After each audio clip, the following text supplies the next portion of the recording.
who will give a brief update and then take some questions from all of you. And with that, I will turn it over to Jay.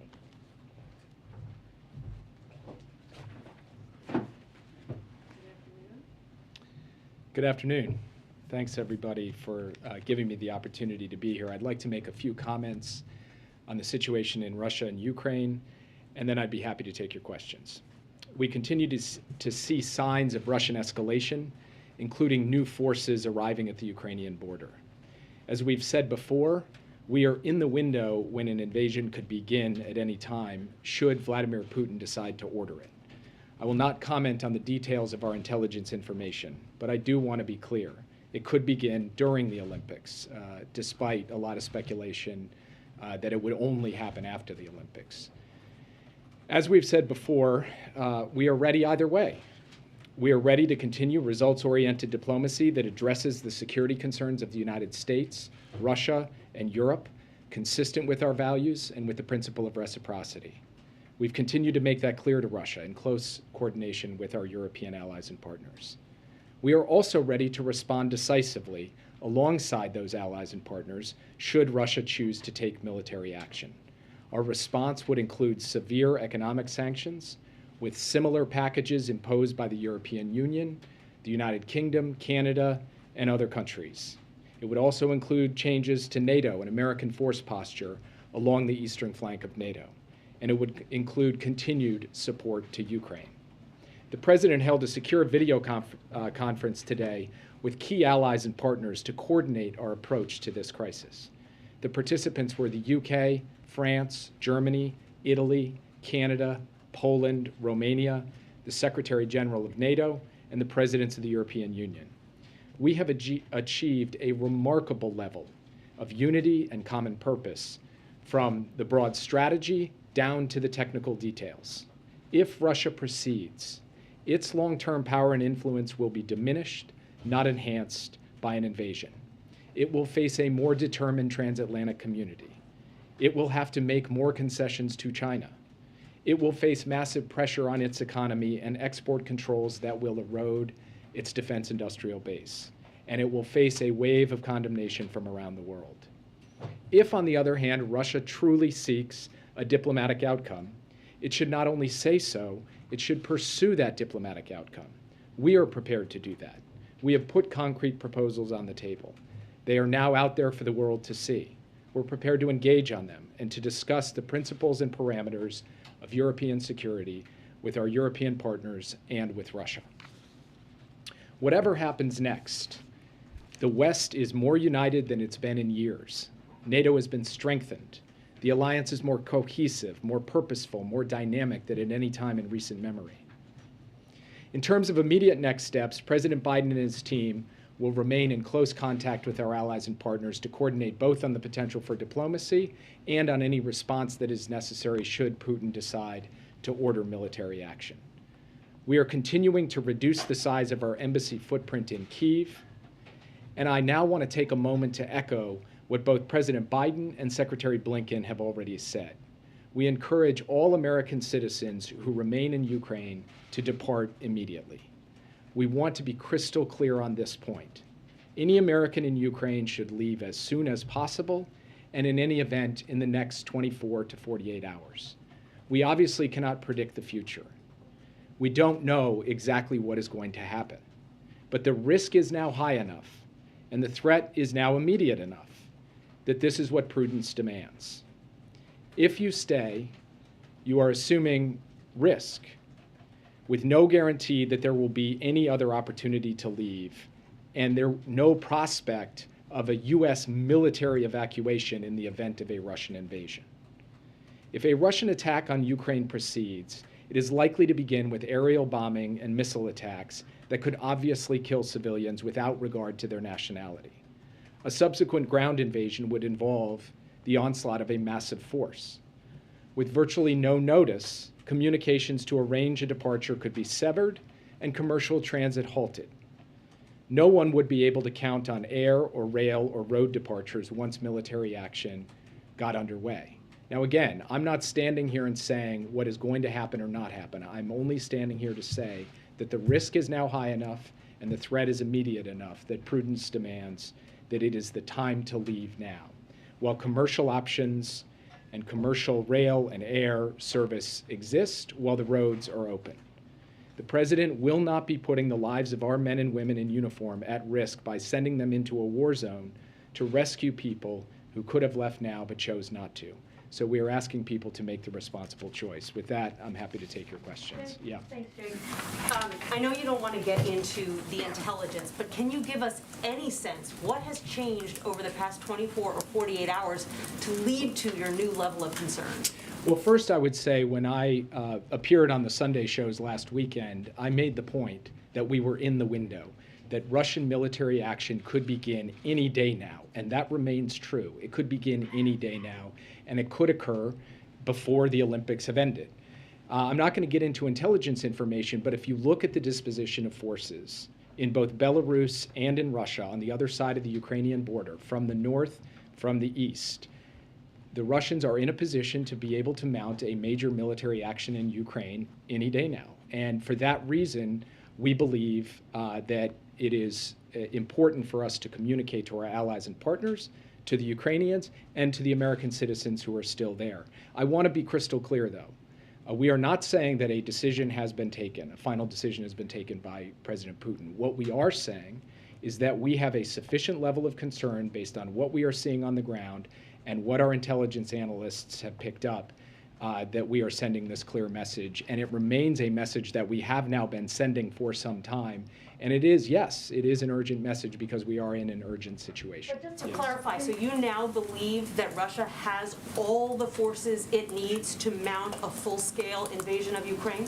What I'm saying is that Russia has all the forces it needs to conduct a major military action. I'm not sure exactly what you mean by, quote, full-scale invasion, but Russia could choose in very short order to commence a major military action against Ukraine. Yes. Has NATO told the president that it will call up the NATO response force of Americans who have been put on that short leash? And is the president prepared to send additional unilateral forces to our partners in the border region of Ukraine?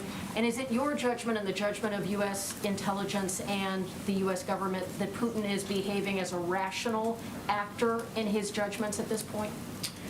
So on the question of the president authorizing more unilateral U.S. forces to Europe, he's been clear all along that he is open to doing so as circumstances warrant. But I want to be very clear about something. These deployments of U.S. service members to Poland, to Romania, to Germany, these are not soldiers who are being sent to go fight Russia in Ukraine. They are not going to war in Ukraine. They are not going to war with Russia. They're going to defend NATO territory consistent with our Article 5 obligation. They are defensive deployments. They are non-escalatory. They are meant to reinforce, reassure, and deter aggression against NATO territory. In terms of the U.S. forces that have been put on heightened readiness to be deployed in the event of a NATO decision to deploy them, the president had the chance as part of the discussion today to hear from the Secretary General. No decisions have been taken in that regard, but those forces stand by should a decision be taken by the North Atlantic Council to call up the NATO response force and a request comes in for American forces to be a part of that. Finally, I can't get inside the head of President Putin.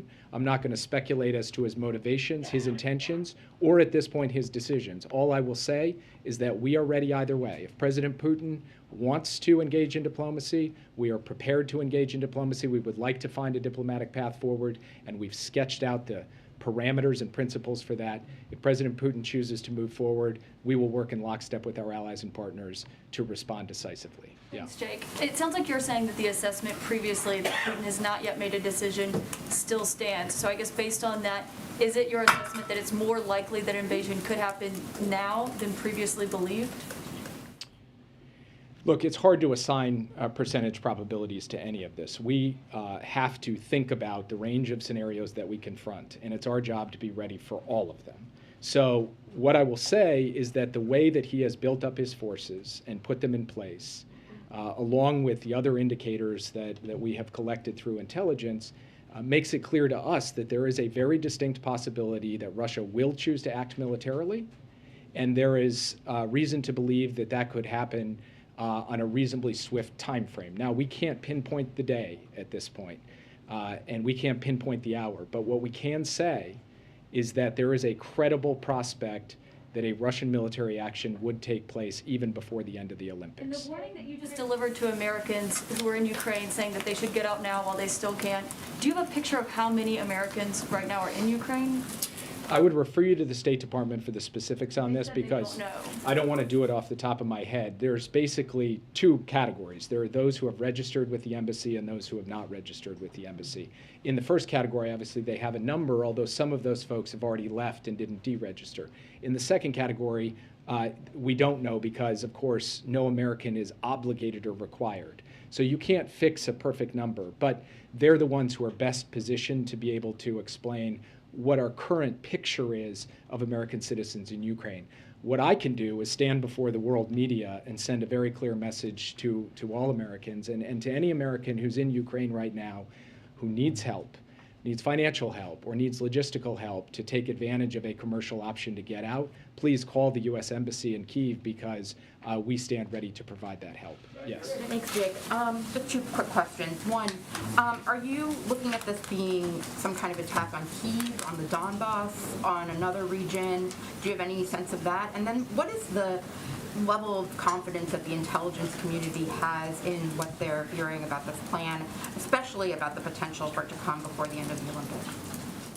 When you say, I'm sorry, can you repeat the second question? Just around the confidence that the intelligence world has around whether this will happen before the Olympics. The intelligence community has sufficient confidence that I can stand before you today and say what I have said, which is that there is a distinct possibility that Vladimir Putin would order a military action, an invasion of Ukraine, in this window, in this time period. And that could include the time period before February 20th, before the Beijing Olympics had been completed. And so they believe that everything I have just said is well grounded in both what they are seeing on the ground and what they are picking up through all of their various sources.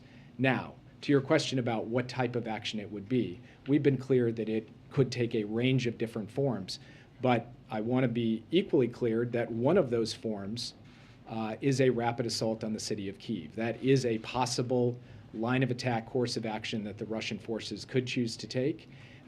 They could also choose to move in other parts of Ukraine as well. The last point that I would make, and I know this has been the subject of a fair amount of back and forth between the administration and the press over the course of the past week, we are firmly convinced that the Russians, should they decide to move forward with an invasion, are looking hard at the creation of a pretext, a false flag operation, something that they generate and try to blame on the Ukrainians as a trigger for military action. And we are calling that out publicly because we do believe that if Russia chooses to do that, they should be held to account. The world should not believe that a false flag operation that they conducted is a legitimate casus belli for going into Ukraine. Yes. Thank you so Thanks, much. Jake. You mentioned that you do not want to say that Putin has made a decision, but does the United States believe that that President Putin has made a decision? Because PBS NewsHour just reported a little bit ago that the United States does believe that Putin has made a decision and has also communicated that decision to the Russian military. Is that accurate? The report that you just referenced, which I have not seen yet, it does not accurately capture what the U.S. government's view is today. Our view is that we do not believe he has made any kind of final decision, or we don't know that he has made any final decision, and we have not communicated that to anybody. Yes. Follow up on that. It's my colleague Nick Schifrin who's doing that reporting. He's citing 3 Western and defense officials who say the U.S. does believe that Putin has made up his mind, has communicated that to the military, and that they've been shown intelligence on that. You're saying that's not true? What we have communicated to our allies and partners, all 30 allies in NATO, plus a range of other partners, our latest intelligence information, and it does not include a statement that Vladimir Putin has definitively given an order to proceed with the invasion. Yes. You haven't been shown anything from your NATO allies either? I'm sorry? You haven't been shown any evidence or briefed on intelligence that speaks to that from NATO allies? We have not seen anything come to us that says a final decision has been taken, the go order has been given. What I will say, and the reason I'm up here talking in the way I am to American citizens, the reason we are taking the various actions we're taking, the reason the president convened our closest allies and partners from across the NATO alliance and the European Union, is because we believe he very well may give the final go order. That is a very distinct possibility, but we are not standing here before you today and say the order has been given, the invasion is on. It may well happen. It may well happen soon. But we are not saying, I think, the way that you've just characterized it. I have not seen this PBS report yet, but as you've characterized it, that does not capture the communication that we are making to our NATO allies, nor what we understand internally. Yes. Given the risk that you've laid out, the fact that you're not 100% certain that Putin has made a decision yet, we have seen other world leaders meeting with Putin. Has there been any more thought to President Biden engaging with him directly? I would expect that President Biden will engage by telephone with President Putin, but I don't have anything to announce for you on that right now. Yes. Just to shift because this is getting so close now, and the concern that you're weighing towards the American people, is there a need to provide some underlying evidence of just what you're seeing that shows Americans this is a country that went through Iraq, and concerns about what the intelligence is showing? Does the administration see a need to just provide underlying intelligence? Well, let me just start with a fundamental distinction between the situation in Iraq and the situation today.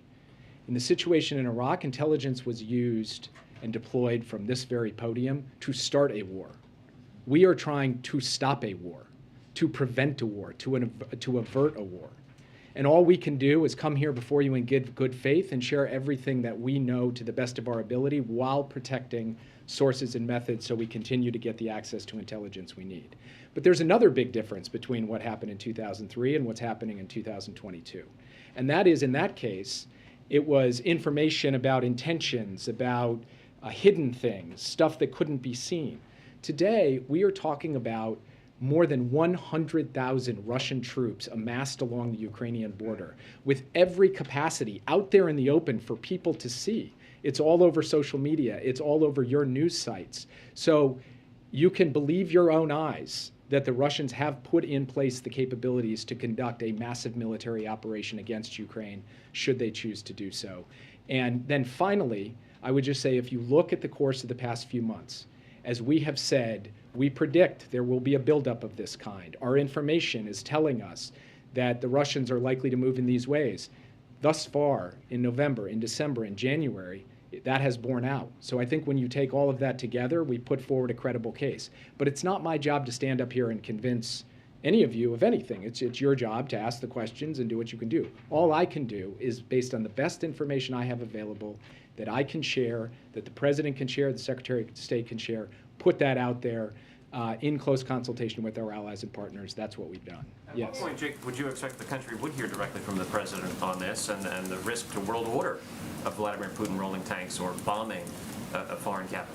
Well, first, the country has heard from the President directly on the Ukraine subject many times over the course of the past 3 months, and they will continue to. So it's not like President Biden has been silent on this question. He has been very vocal on it. He has spoken to every aspect of it.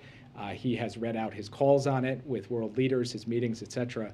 But he will continue to speak directly to the American people as we watch the situation unfold. No plans for any kind of address to the nation from the Oval Office? No kind of speech specifically about this issue with prepared remarks? I don't have anything to announce in terms of speech or prepared remarks at this point. Yeah. Thank you so much. So you and other administration officials have been quite transparent in describing the strategy towards Ukraine to us, the press. Do you believe that that strategy is actually helping to reduce tensions, or do you feel that that may be part of the reason why it's boxing Vladimir Putin even further in airing your strategy so publicly like this? So only one country has amassed more than 100,000 troops on the border of another country with all of the capabilities and capacities to conduct an invasion. That country is Russia. That country is not the United States. So the fastest way to de-escalate this situation for all involved would be for Russia to choose to de-escalate its mobilization of forces. The United States is responding to the active sustained buildup of military pressure on Ukraine. We are doing so in lockstep with allies and partners. And at the same time, we have been extremely forward-leaning in our willingness to engage in diplomacy to address the mutual concerns of Russia, the Europeans, and the United States when it comes to European security. Yeah. Thank you so much, Jake. Two questions for you. Next week, Vice President is going to Germany for the Munich Security Conference. Why isn't President Biden going? Wouldn't it be a good time to engage with his allies in person?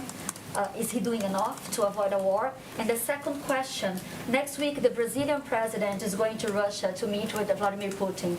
How does the White House see this visit and the timing of this visit? And do you guys expect anything from the Brazilian president during this meeting? If you simply looked at a catalog of the engagements the president has had with his allies and partners, including the engagement he had today, that catalog alone would be a rebuttal to the proposition that he's not doing enough to rally the West and to offer Russia a credible diplomatic path out of this. That's included phone calls, it's included meetings, it's included video conferences, it's included just countless sustained effort over the course of months. And we will continue with that. And we're also very proud to have the Vice President representing the American delegation at the Munich Security Conference. What about the Brazilian president meeting Vladimir Putin next week? The Brazilian president is obviously, free to conduct his own diplomacy with other countries, including with Russia, and I really don't have anything else to add on it today. Yes. Thanks, Jake. You mentioned the possibility of an assault on Kiev specifically. What is your sense if Putin does decide to invade Ukraine? Is he looking to invade and take over the entire country or a part like Crimea in 2014? And just one follow-up as well. How do you explain the disconnect between the rhetoric that we're hearing or the warnings we're hearing from you and other Western countries and what seems to be a playing down of the risk from Ukraine itself? So I won't speak to the decisions that the Ukrainian leadership is making in terms of how they're communicating on this issue. I will only say that we are coordinating extremely closely with them. President Biden has spoken multiple times with President Zelensky. I speak nearly every day with senior aides to President Zelensky. Secretary Blinken is deeply engaged with both his counterpart and the president in Kyiv. So we will continue that level of coordination, sharing of information across every dimension of our government.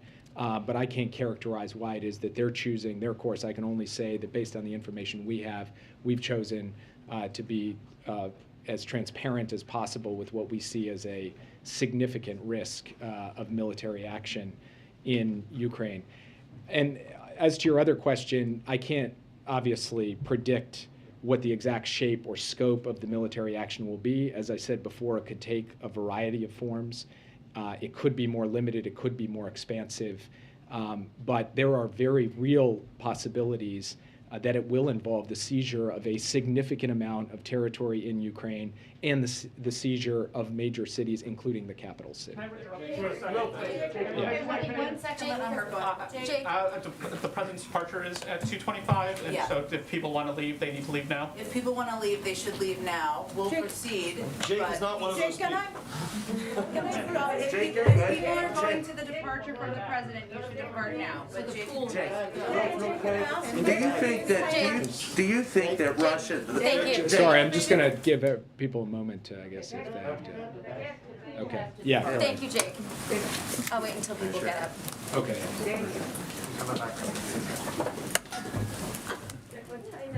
Thank you for taking my question.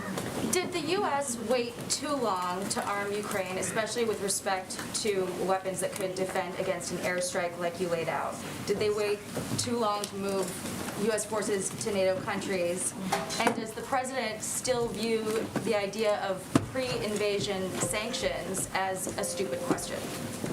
So as to the question of waiting too long on arming the Ukrainians, over the course of the past year, the United States has provided more than $500 million, $650 million in defensive assistance to Ukraine.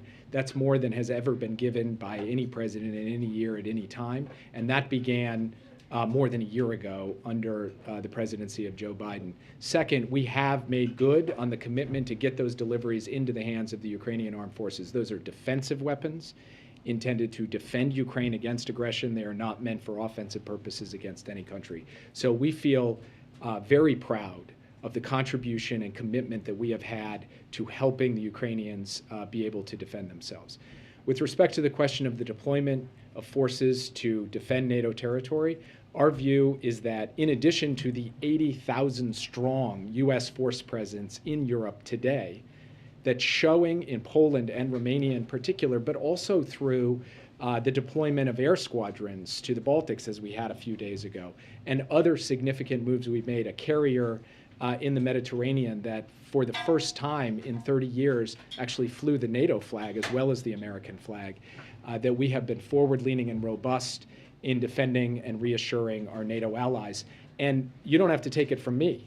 You can talk to the president of Poland or the president of Romania about the satisfaction they have with the fact that the United States has stepped up alongside other NATO allies to deter and reassure and reinforce our presence along the eastern flank. What about the pre-invasion sanctions? You didn't answer that part of my question.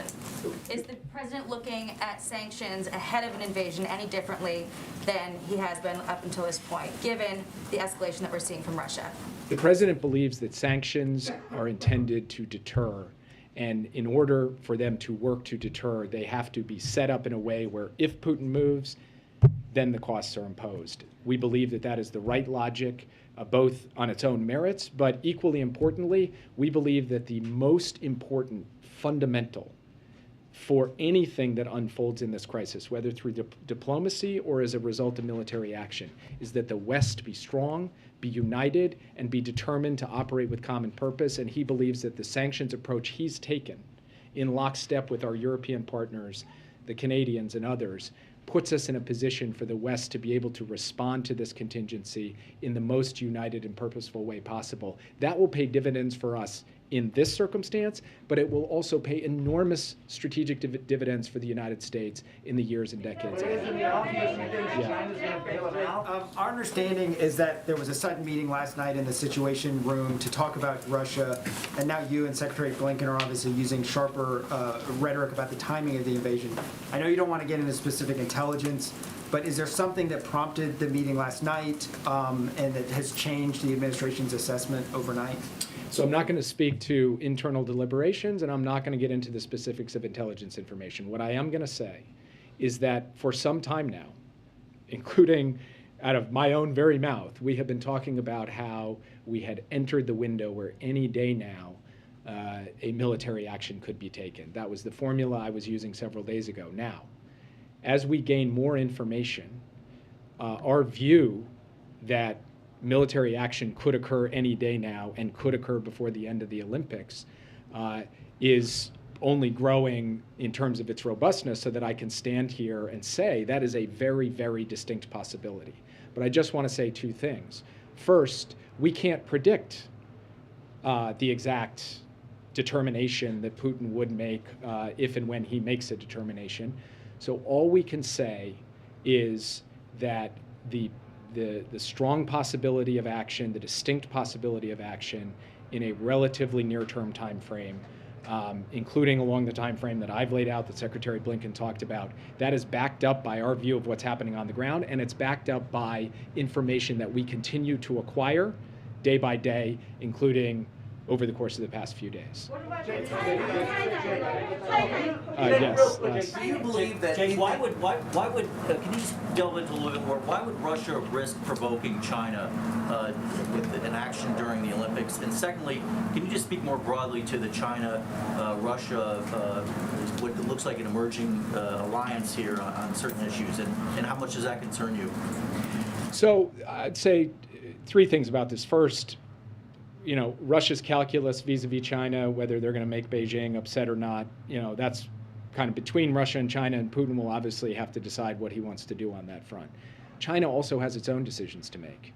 And to the extent that they are giving a wink and a nod or a green light to a Russian invasion of Ukraine for no justified reason, I believe that China will ultimately come to suffer consequences as a result of that in the eyes of the rest of the world, most notably in the eyes of our European partners and allies. And then finally, I would just say that we do not believe that China can compensate Russia for the economic losses that would be sustained in the event of an invasion due to sanctions and export controls and the like. Just one more thing on the broader issue of China and Russia, because there was quite a bit of hype about the statement that they put out, and it was a notable statement that we have taken a careful look at. I've said this before, I want to say it again, and then I'll leave because Jen is now standing up, and I think it's well past my time to go.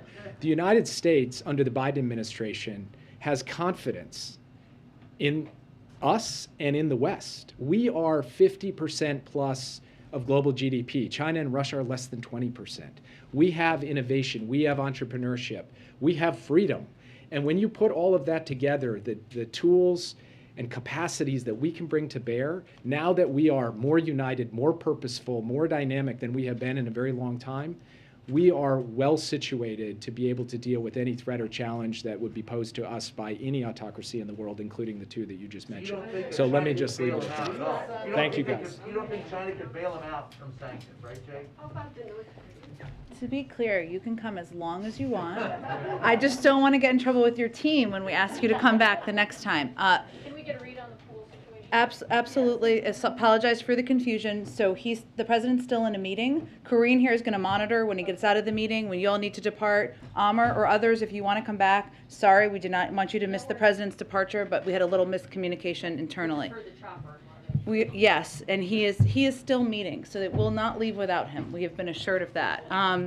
Okay, I don't have anything at the top. I know you've covered a lot of topics, but I know there's a lot going on in the world, so why don't we go to whatever else, or that you'd like to discuss?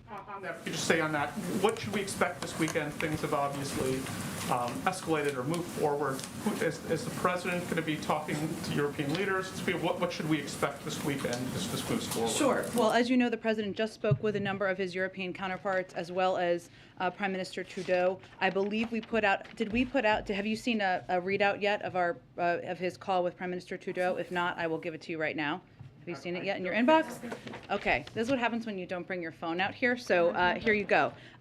Today, Prime Minister Trudeau was obviously part of the planned meeting as well. He also had a separate meeting with him where they discussed the ongoing blockade of key bridges and crossings between the United States and Canada, including Detroit-Windsor, Sweetwater, Coutts and Pembina Emerson. The two leaders agreed that the actions of the individuals who are obstructing travel and commerce between our two countries are having significant direct impacts on citizens' lives and livelihoods. The president expressed his concern that United States companies and workers are experiencing serious effects, including slowdowns in production, shortened work hours, and plant closures. The prime minister promised quick action in enforcing the law, and the president thanked him for the steps he and other Canadian authorities are taking to restore the open passage of bridges to the United States. In turn, the Prime Minister also thanked the President and his administration, the Governor of Michigan, and U.S. officials for all of the assistance that we have provided to resolve the disruption, and the two leaders agreed to stay in close touch. In terms of this weekend, I just wanted you to have that component, another important thing happening right now. In terms of this weekend, as you know, the President will be at Camp David, which is fully equipped to have engagements of all sorts, including with his national security team or European counterparts. We are making these decisions about who he'll engage with on a day-by-day basis. We will keep you all abreast of that, as we have done to date. But he'll be at Camp David, and I would expect that he'll be engaged closely with his teams here, as well as his foreign counterparts.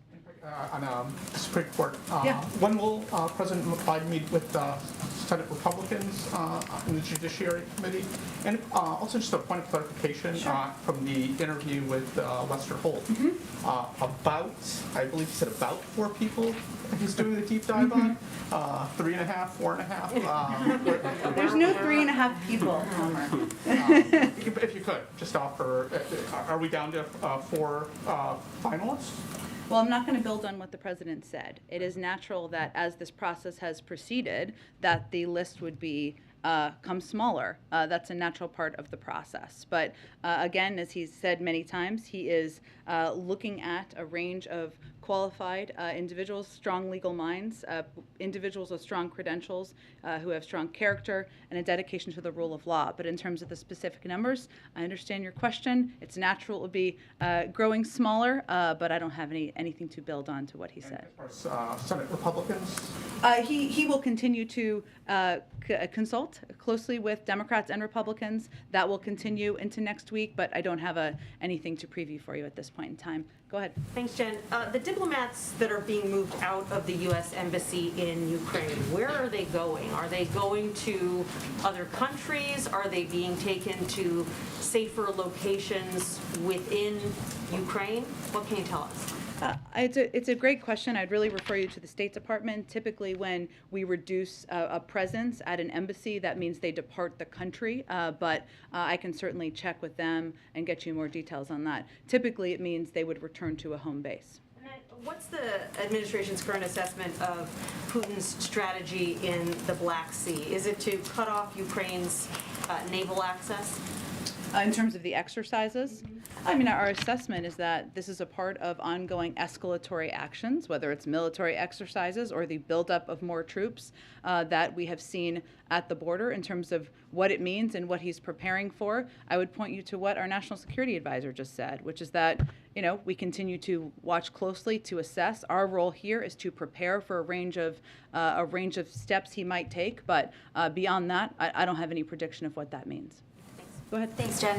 Has the U.S. shared the latest intelligence with Ukraine, and does the U.S. feel that the Ukrainian government is properly preparing its citizens for the possibility of a war, because it seems like they keep downplaying it? Well, I'm not going to speak for how the Ukrainian officials, leaders speak or engage with their citizens, but we do engage very closely with them, sharing of information, as we do with our European counterparts, and that has been the case at every point in this process. Is the State Department doing anything right now to help Americans get out of Ukraine, or just warning them to get out on their own? Well, we have been warning for several weeks now, if not longer, that American citizens should depart. And I think you heard our National Security Advisor give a pretty stark warning of what would happen on purpose, what would happen if Russia were to invade, in the difficulty of not just being in the middle of a military zone, but also the difficulty of departing or getting out, and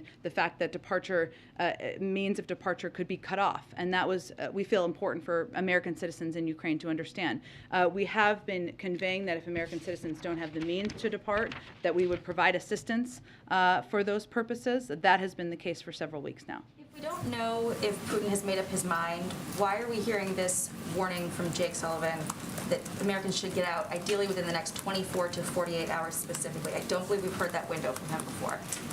Because we recognize that if President Putin were to decide to invade, that this would make it a very difficult circumstance on the ground for American citizens. We don't have an assessment, as you heard him say, of him making that decision, but he could make that decision at any point. And we want to be very clear and direct with American citizens about the risk that that would pose to them, that the risk that would be posed to any civilian if they remain in the country.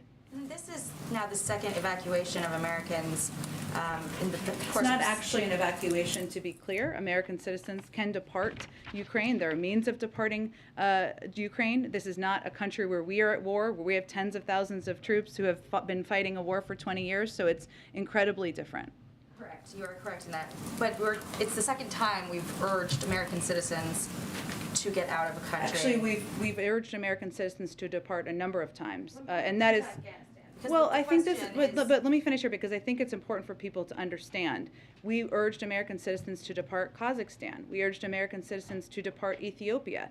This is a responsibility that the State Department and our diplomats who are serving there and serving around the world take on to keep American citizens safe. And it may not be front and center on the news in the United States, but those are conflict areas and zones where we are constantly monitoring. But these are the two major events that have happened under this administration, and what does I would say the people in Ethiopia would differ with that, as would the people in Kazakhstan or other parts of the world where they have been under dangerous circumstances, and they look to the United States to provide up-to-date information of their safety and security in the country. The President has frequently talked about getting out of Afghanistan as a major event. It has impacted his polling. This is a current event that is underway. The question is, what does the administration say to critics who are looking at these two events and questioning this administration's foreign policy approach. Who is questioning us? Give me Plenty names. of Republicans. Like who? I could name off any number of Republicans. I'd love to know a name. Goodness. Mitch McConnell. Okay, well, here's what I would say to Mr. McConnell. The president ended a 20-year war in Afghanistan, a war that had cost us thousands of American lives, billions, trillions of dollars, and was a failed enterprise after 20 years. He was the first president to do that after many of his predecessors failed to take exactly that step. We knew it would be complicated. We knew it would be challenging. He had the courage to get our troops out of there and end a 20-year war. This is entirely different because we are not ending a 20-year war. We are trying to prevent war here. We are trying to keep American citizens safe in Ukraine by encouraging them to depart, by providing them information about what the security circumstances are on the ground. And I think it's important for the American public to understand the significant differences between these different scenarios. Go ahead. Back to the Supreme Court for a moment. Can you rule out that the president would be meeting with any of his candidates this weekend at Camp David? Here's what I can tell you. There's not plans for that, but I can tell you that it could be as early as next week. I would not echo reporting that it is definitely next week. Given the heightened state of concern about Russia and Ukraine, does that at all affect the timetable for the president on his Supreme Court pick, simply because of the time and attention he would need to devote to that, and because Senate Democrats were very upfront saying they were encouraging the president to move quickly? Do you sense that there is an increase in the tempo for the president to move on his selection process? We remain on track for the president to make a decision, an announcement on who he's going to nominate to the Supreme Court this month, in the next few weeks. That was his intention from the beginning, remains his intention now, and he will continue to read a range of cases, study the materials about a range of candidates. That has not been changed by whatever decision President Putin makes. Go ahead. And Jen, in the NBC interview, the president said he rejected the findings of the after-action report about the State Department and military response to Afghanistan. Does that mean the president has ruled out any action that might be viewed or read as accountability? Well, Steve, I think it's important for people to understand there was no after-action report. The Washington Post report was not an after-action report. It was based on a range of FOIA documents, which is their right to do, based on individual interviews of members of the military, including many who were not a part of policy-making decisions in the Situation Room. Some were, many were not. But that is not an after-action report. There was also a report from CENTCOM on the attack at Abbey Gate on Friday, which the president certainly stands by, and that was important work, vital work, a formal report and review that was done internally. So I just want to separate the two for people's understanding. What the president was rejecting is the notion that there weren't a range of preparations done in advance over the course of last spring and last summer. And it's important to remember that we made the decision, he made the decision to end a 20-year war. He came into office without any plan. Well, there was a deadline, but without any plan for departure or for helping the Afghans who had served by our side for 20 years. We put in place, and this is in these same documents, beginning last spring, a plan, a range of contingency plans, should we need to bring American citizens out or bring Afghans out. We put in place, we positioned military troops on the ground, working with Department of Defense back in early summer to ensure that we could execute on that plan. And in every single meeting last August, the president asked the team, and often ended the meeting with this, is there anything you need to implement what your plans are? Is there anything you need on the ground? He always ended with that. I'd also note that he always raised the question of whether we needed to evacuate our embassy and our Americans who were serving in our embassy there. That decision was always posed to the group at the table. That decision was not made until August 12th. So reporting that suggests otherwise is incorrect. That is the state of play that happened last summer. Go ahead. A question on inflation, since this is the first time we've had a briefing since those numbers came out. The president has said the administration is going to continue to be all hands on deck to try and bring prices back down. Can you give us a sense of what that really looks like? Because you've pointed many times to parts of the Build Back Better agenda. That remains stalled. In fact, one of Senator Manchin's big objections to the bill was the high rate of inflation. So if the Build Back Better plan sort of remains at this impasse, what's Plan B to try and bring down some of these costs? Well, there's a couple steps that the president is very focused on as it relates to addressing inflation. One, I would note that economists in the Federal Reserve still predict that inflation will come down, will moderate over the course of the year. And the president has also said that he supports the steps that the Federal Reserve, an independent body, has announced about recalibrating over the course of the coming months. And he's obviously nominated a number of individuals to fill the board, which is an essential part of addressing this. But I would also note beyond that, how the president really looks at this is how you're addressing core costs for the American people. So you referenced the Build Back Better plan. First, we believe there's a path forward, and the president's going to continue to fight for it. Otherwise, he wouldn't have gone to Virginia earlier this week and talked about negotiating the price of prescription drugs. So his view is that in order to address costs that have been affecting inflation, but also infecting families for many decades, the cost of prescription drugs, the cost of childcare, we need to move that forward. But it's not just that. We also need to address supply chains in the short term at the ports, rebuild our manufacturing infrastructure, make sure that we are implementing the bipartisan infrastructure law and continuing to press for the competitiveness legislation that will help ensure we have funding for chips for manufacturing of cars here in the United States. And you've also heard him talk a fair amount about promoting competition, and that addresses issues like we've seen price increases in the meat industry and others, and that will help bring down costs for Americans. So there is certainly a significant and important, a vital role that the Federal Reserve plays. They are independent. He wants that board to be completely filled, but there are a number of other steps we are working to take to lower costs for the American people. And just one follow-up on the question about the embassy in Kyiv. Yeah. You've said that you're continuing to reduce the size of the embassy. To be clear, you're not talking about closing the embassy just yet. So what size are we talking about? How much of a reduction here? I can check with the State Department. It's a good question, but they really have purview over those numbers, and that's where we are in the process at this point in time. Go ahead. Jen, what does the White House make of the reporting that former President Trump is still in touch with Kim Jong-un? Well, former President Trump is not the president, and President Biden is the president, and he is the one who conducts diplomacy on behalf of the United States. One other topic, I see that the president spoke with Prime Minister Trudeau about the blockade. What is the White House doing to help sort of alleviate the trade issues that he raised in that call?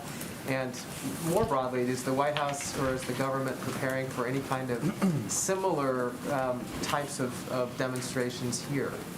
Yeah, so two different questions, so let me try to answer them both. So we have continued, obviously the president's speaking with Prime Minister Trudeau about this as part of our effort, but our team, Dr. Liz Sherwood-Randall, other members of our administration have been in close touch with their Canadian counterparts over the last few days about how to address this blockade and the challenge it is posing to the supply chain. I mean, fundamentally, how we view this is that the impact of these protests, while we certainly believe in peaceful protest, has the potential to impact, and this is why we are very focused on this, communities, workers being able to travel back and forth across the bridge who are going to work, who may work on different sides of the border, the ability to get food on the table to American families, to get auto parts, to manufacturers who are trying to make vehicles. So this is, whatever their intended stated purpose is, this effort is going to has the potential to have a huge impact on workers and the American public. But to go back to your question, we are in very close contact with Canadian officials. We've also taken steps to help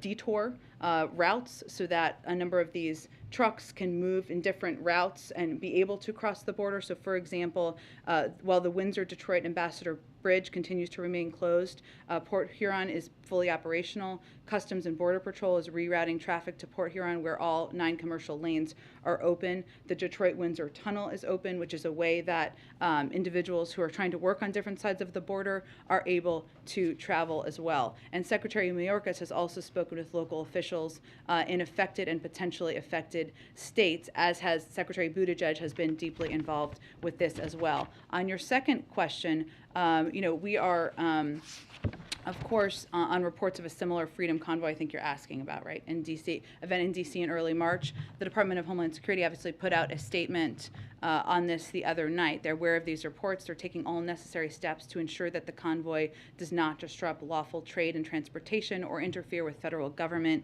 and law enforcement operations. On reports that this convoy is causing disruptions at the Super Bowl, the Department of Homeland Security, or could, I should say, the Department of Homeland Security is surging additional staff to its incident command post. There's strong cooperation with the California Highway Patrol, the Los Angeles Police Department, and state and local authorities. And the department already has a lead field coordinator and emergency operations center in place, as would be standard protocol, given this is a large event, the Super Bowl. And they will build on that. There's already 500 DHS personnel providing extensive air and maritime security resources. So we are in both close touch with our Canadian counterparts, also with local officials through our Department of Homeland Security. Our Secretary of Transportation is also deeply involved in this, and we're working to address this on all fronts. Go ahead. Thanks, Jen. Just to follow up on Jeff's question, is it still accurate to say that the Biden administration has not heard back from the North Koreans despite the outreach? Correct. And on the conversation that President Biden is expected to have with President Putin, is that happening today? I don't have anything to predict in terms of the timing. Okay, and I think we have to wrap it up. You want to do the last one, quick? Yeah, real quick. Well, can I ask on two things? Yeah. First of all, following up on what you said earlier, confirming that interviews with Supreme Court candidates could begin as early as next week. Does he have in mind how many he wants to interview? Is it just a few? Is there a number that he has in mind? And how long do you expect that process, the interview meeting process, to go? Just next week or further? Well, what I can tell you is that the interview process for any president typically happens very late in the process. And in terms of the specific number, I'm just not going to get into that level of detail from here. Question, I'm asking for a colleague regarding his position on the bankruptcy law for student loan debt. President Biden voted repeatedly as a senator to make it harder for student loan borrowers to erase their debts through bankruptcy like other secured debt such as credit cards. 2 years ago as a presidential campaign, he campaigned on overhauling the bankruptcy law to ease student debt, in addition to his pledge to forgive $10,000 per student in federal student loans. Why hasn't he acted to this point on the bankruptcy law in addition to the pledge on debt forgiveness? I'm happy to check on the status of that legislation. I don't know where it is in the process, but what I could reiterate for you is that the president has forgiven $15 billion in student loans, benefiting more than 675,000 student loan borrowers since he took office. No one has been required to pay a single dime in federal student loans, and he extended the hiatus of payment until May to give people some extra breathing room. I'll check and see the status of that. Thanks, everybody. Pfizer pulling the application for the authorization for the vaccines for under 5. Is there a White House reaction to that? I know they're going to do a briefing. The FDA is, so I will leave it to them to speak to their data. Thanks, everyone. Concerned about the CIA's mass surveillance program that Senator Wyden revealed.